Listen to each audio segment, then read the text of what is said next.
প্রিয় শিক্ষার্থীরা, খুবই খুবই গুরুত্বপূর্ণ একটা অঙ্ক। এমন কোন চাকরি পরীক্ষা নাই যে পরীক্ষাতে স্রোতের অনুকূল প্রতিকূল নিয়ে কোনো অঙ্ক আসে না। বিসিএস থেকে শুরু করে যত সরকারি চাকরি আছে প্লাস প্রাইভেট চাকরি আছে, সব চাকরিতে এই অঙ্কগুলো অ্যাভেল আসে। মাত্র 10 সেকেন্ড সময় লাগবে এই অঙ্কগুলো সমাধান করার জন্য। এই অঙ্কগুলো সমাধান করার জন্য 4টা সূত্র লিখছি। এই 4টা সূত্রে পুরা সূত্রের অনুকূলের প্রতিকূলের যত অঙ্ক আছে খতম। শুধু এই 4টা সূত্র কৌশলে মাথায় রাখবেন, একটু বাসায় প্র্যাকটিস করলে মাথায় চলে আসবে। অনুকূলের গতিবেগ, নৌকার গতিবেগ প্লাস স্রোতের গতিবেগ। আমি শর্টলি লিখছি প্রতিকূলের গতিবেগ, নৌকার গতিবেগ মাইনাস স্রোতের গতিবেগ।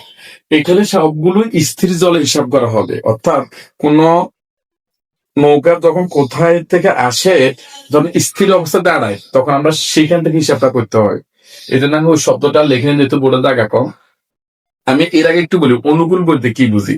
ধরেন এই দিক থেকে স্রোত আসতেছে, নৌকো যদি এই দিক থেকে আসে এটাকে বলা হবে অনুকূল গতিবেগ। এখন স্রোত আসতেছে এই দিক থেকে, নৌকা আসতেছে উল্টা দিক থেকে, এটাকে বলা হবে প্রতিকূল বেগ। রাইট? আসেন আমরা অঙ্কতে আসি। বলছে যে একটি নৌকা স্রোতের অনুকূলে ঘন্টায় 18 কিলোমিটার গতিবেগে যায়। স্রোতের অনুকূলে ঘন্টায় 18 কিলোমিটার গতিবেগে যায় এবং স্রোতের প্রতিকূলে ঘন্টায় 16 কিলোমিটার বেগে যায়। নৌকার ও স্রোতের গতিবেগ কত? পরীক্ষা একটা আসতে পারে বা দুইটো আসতে পারে। নৌকার গতিবেগও বলতে পারে, স্রোতের গতিবেগও বলতে পারে, অথবা উভয়টাও চাইতে পারে। কি করুন দেখেন, সিম্পল। কি চাইছে আমার কাছে? নৌকা ও স্রোতের গতিবেগ। আমাদের 3 নম্বর সূত্রটা একটু খেয়াল করেন তো দেখি। নৌকার গতিবেগ সূত্র কি শিখছি আমরা? নৌকার গতিবেগ সমান, সুতরাং নৌকার গতিবেগ, নৌকার গতিবেগ ঘন্টায়, এখানে ঘন্টায় শব্দটা লেখা আছে, গতিবেগ ঘন্টায়। যদি এখানে ঘন্টায় না লেখা তাহলে আমরা এইভাবে লিখবো, অনুকূল বেগ বাই প্রতিকূল বেগ। দেখেন অনুকূল কে আছে, অনুকূল মানে এই দেখেন অনুকূলের মানটা আমাদের কত আছে? 18। লিখলাম আমরা এখানে 18। যোগ প্রতিকূল কত আছে? প্রতিকূল আছে আমাদের 16 বাই সূত্রের 2। আশা করি সবাই বুঝতে পেরেছেন। সিম্পল না? দেখেন অনুকূল গতিবেগ প্লাস প্রতিকূল গতিবেগ বাই 2। অনুকূল গতিবেগ আমাদের কত আছে? 18, লিখলাম 18।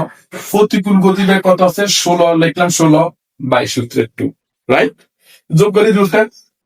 দেখেন 6 আর 8 যোগ করলে কত হয়? 14। 14 4 হাত আছে 1 2 3, 36 বাই 2, 17 কিলোমিটার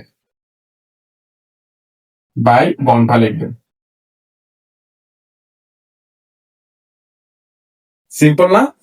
একদম সহজ, শুধু সূত্রটা মাথায় রাখলে হয়ে যাবে। এখন বলছে যে আপনাকে স্রোতের গতিবেগ কিভাবে বার করবো। স্রোতের গতিবেগ, তাহলে আমরা এখানে লিখবো কি? স্রোতের গতিবেগ। অনুকূল বেগ, অনুকূল বেগ কত আছে আমাদের? 18।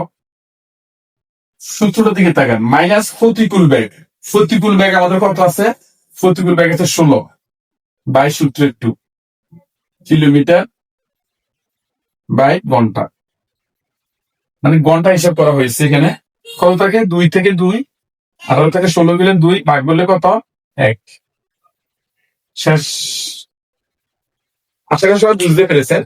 তাহলে অবশ্যই আমাকে কমেন্ট করে আপনি জানাবে, যদি এখানে ধরেন 38 দেওয়া 28 আর এখানে দেওয়া হচ্ছে আমাদের ধরেন 26,